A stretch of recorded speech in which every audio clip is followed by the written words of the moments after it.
India, सुबह का वक्त। हॉस्पिटल में रिदम के मुंह से पति सुनते ही मिरांश, जो कि वहीं बैठा हुआ था, उसने एकदम से रिदम का हाथ पकड़ा और उसे देखकर बोला, प्रिंसेस। ये सुनते ही रिदम की नज़र मिरांश की तरफ चली गई और उसे देखते ही उसकी आंखों से आंसू बहते हुए उसके गालों में छुप गया। मिरांश उसके गाल पर हाथ रखकर बोला, दर्द हो रहा है? रिदम धीरे से बोली, बहुत ज्यादा। बोलते हुए अब उसकी आंखों से लगातार आंसू बहने लगे थे। वो होश में आ चुकी थी। ऊपर से पेन किलर का असर भी नहीं था उसके ऊपर, उसे अपने पूरे शरीर में दर्द महसूस हो रहा था। मिरांश उसका हाथ पकड़े हुए तेज आवाज में बोला, नर्स। उसके इतना कहते ही नर्स अंदर आकर बोली, पेशेंट को होश आ गया क्या? इन्हें पेन किलर का इंजेक्शन देना पड़ेगा। ये बोलकर तुरंत एक तरफ बढ़ गई।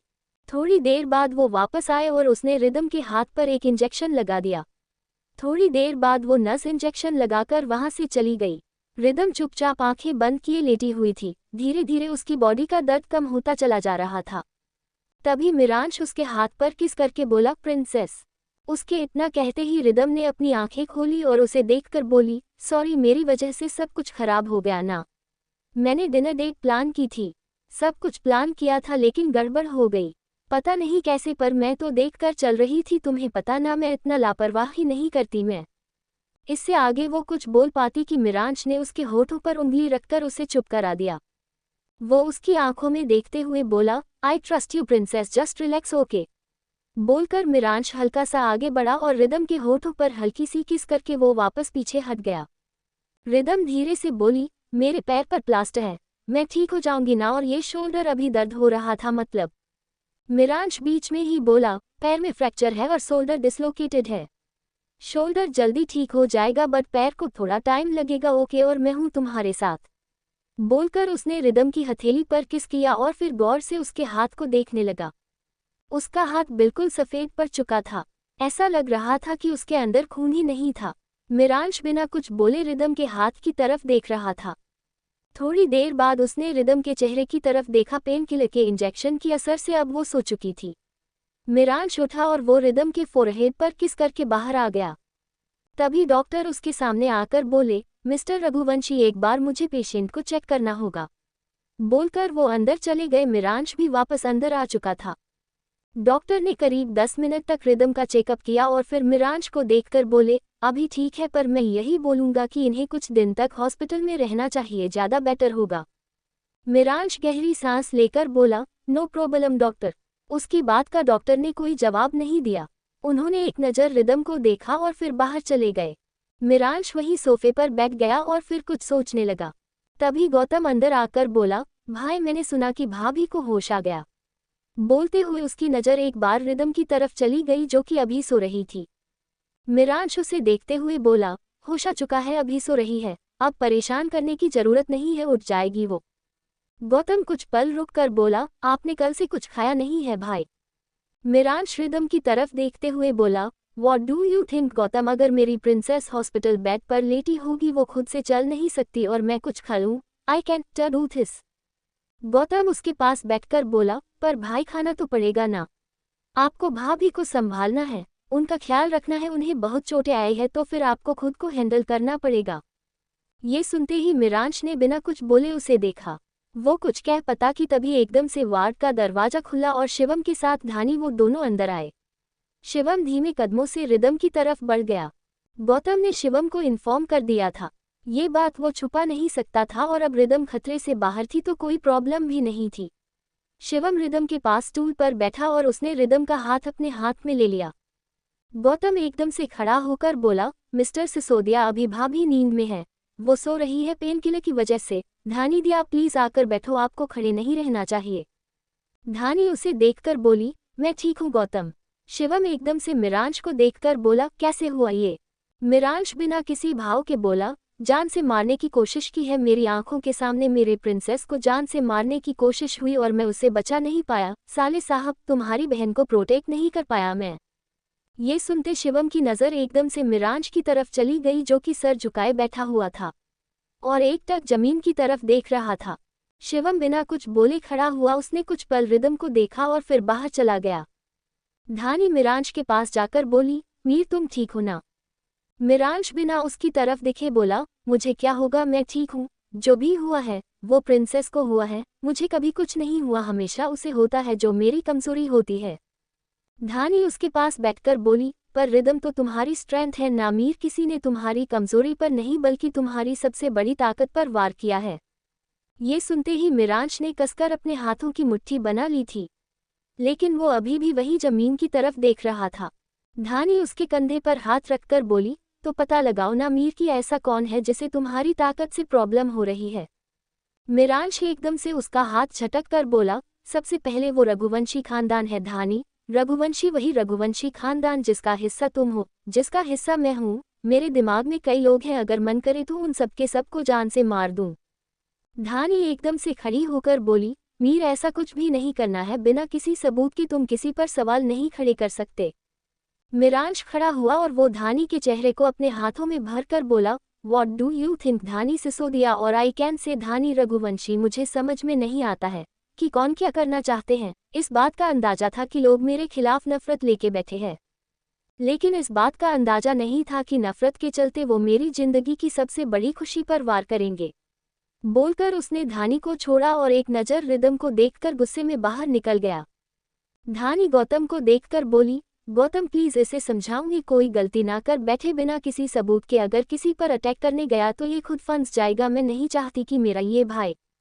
गौतम बीच में बोला, धानी दी प्लीज रिलैक्स, आप बैठो, आप प्रेग्नेंट हो और 4 मंथ प्रेग्नेंट हो, आप ऐसे खुद को परेशान नहीं कर सकती। बोलकर उसने धानी को वही सोफे पर बैठाया और फिर उसकी तरफ पानी का गिलास बढ़ा दिया। इधर मिरांश बाहर आया और वो तुरंत कैंटीन की तरफ बढ़ गया। कैंटीन में पहुंचते ही वो सीधे एक कोने में गया, जहां पर एक छोटी सी बालकनी बनी हुई थी और वो वहीं जाकर बैठ गया। तभी उसके बगल से आवाज आई, तुम मेरे पीछे क्यों आए हो यहाँ पर? मिरांश सामने देखते हुए बोला, साले साहब आपके पीछे आकर मुझे क्या मिलेगा, आप मेरे प्रिंसेस के भाई हो, मेरे प्रिंसेस नहीं हो।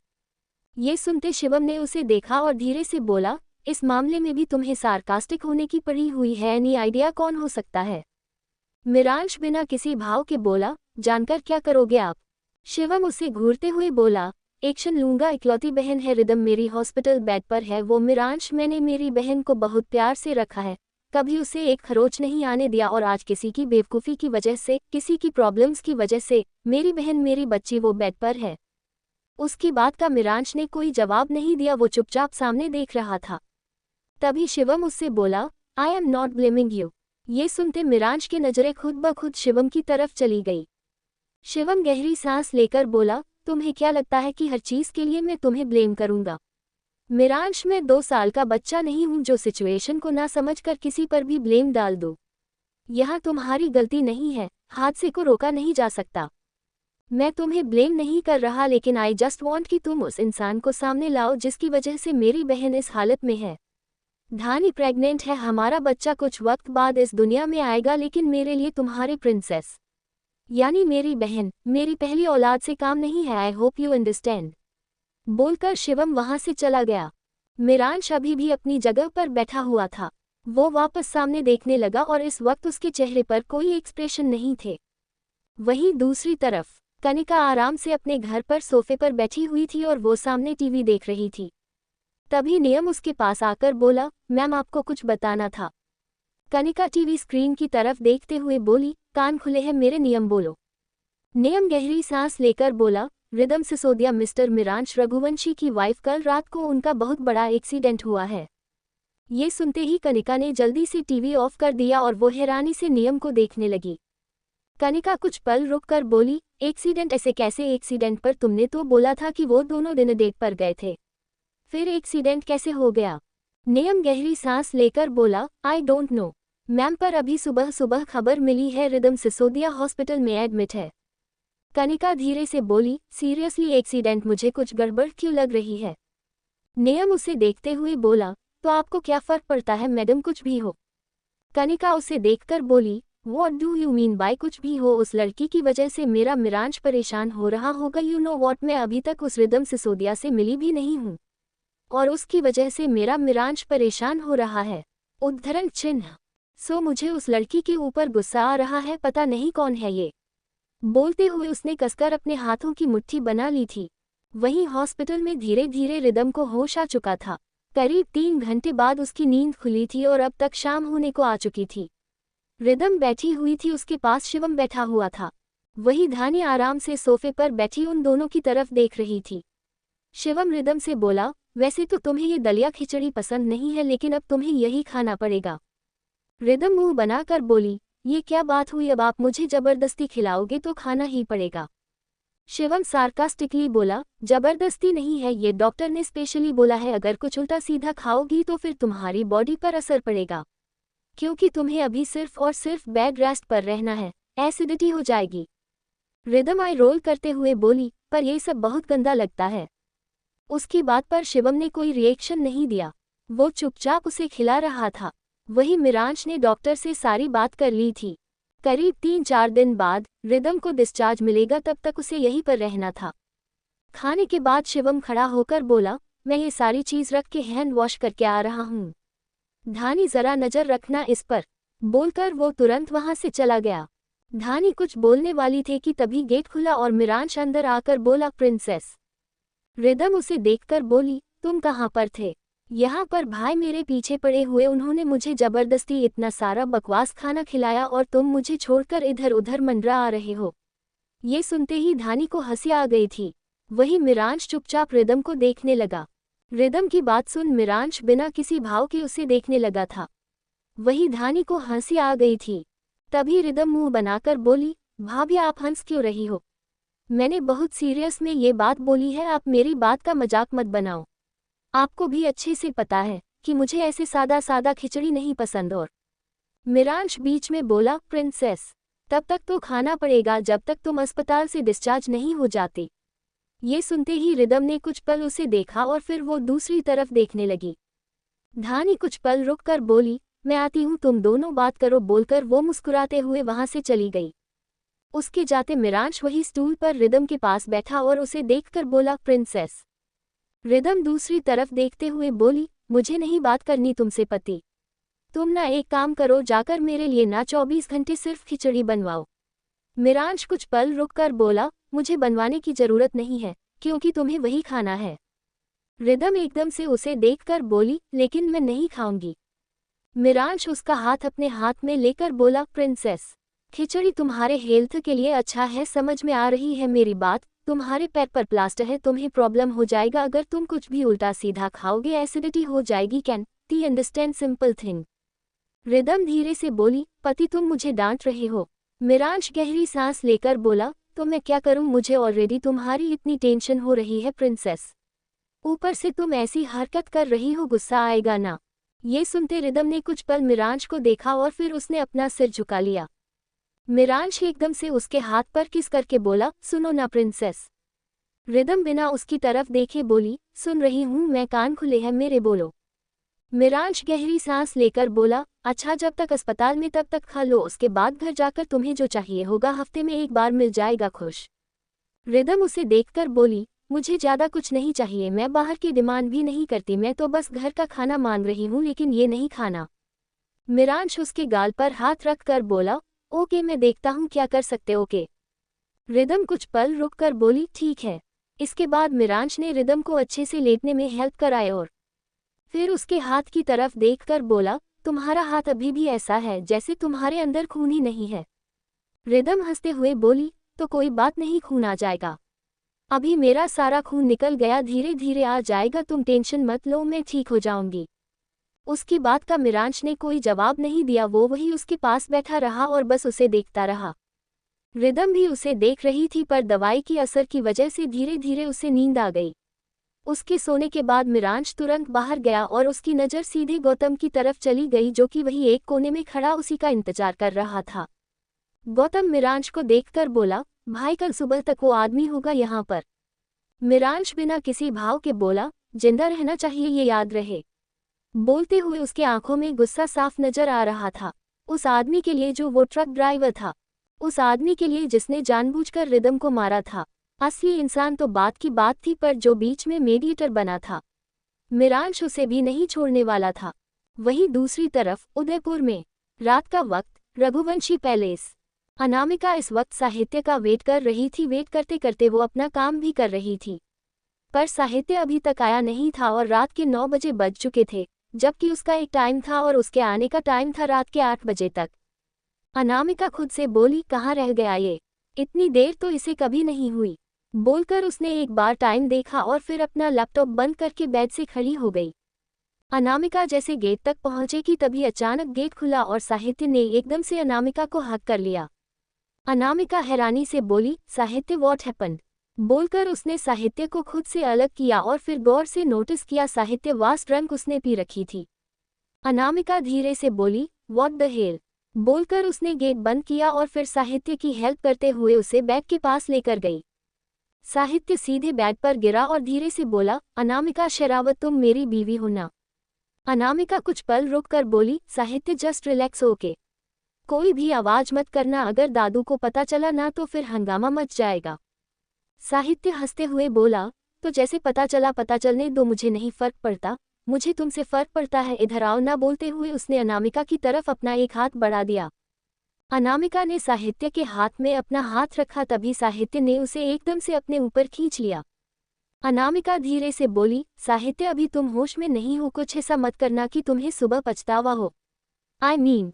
साहित्य बीच में बोला, मुझे किस चीज़ का रिग्रेट होगा? किसी भी चीज़ का नहीं, और तुम तो मेरी वाइफ हो ना, मेरी क्यूट सी वाइफ। तुम्हें पता है तुम कभी कभी जब गुस्से में होती हो ना तो बहुत अच्छी लगती हो। मैंने ना तुमसे कभी बोला नहीं, ये नाराज की बात है। उसकी बात सुन अनजाने में ही अनामिका के होठों पर एक हल्की सी मुस्कुराहट तैर गई।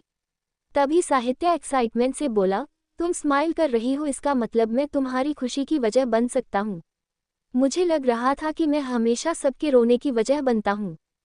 अनामिका कंफ्यूजन से बोली, तुम ऐसे क्यों बोल रहे हो साहित्य? तुम किसी के रोने की वजह नहीं हो। साहित्य उसे अपने सीने से लगाते हुए बोला, तुम्हें नहीं पता लेकिन मैं मेरे भाई के रोने की वजह हूँ। तुम्हें नहीं पता मेरी वजह से मेरा मिरांश वो कितना रोया है। और फिर इतना बोलते वो रुक गया। अनामिका ने एक बार सर उठाकर साहित्य को देखा जो कि चुपचाप उसे देख रहा था। वो धीरे से बोली, क्या हुआ, ऐसे क्यों देख रहे हो? मतलब? साहित्य बीच में बोला, कैन आई किस यू? बोलते हुए उसकी नज़र कभी अनामिका की आंखों की तरफ जाते तो कभी उसके होठों की तरफ। अनामिका जैसी कुछ बोलने को हुई, तभी साहित्य ने एकदम से उसे घुमाकर उसे बेड पर लेटाया और खुद उसके ऊपर आ गया। अनामिका चुपचाप उसकी आंखों में देख रही थी।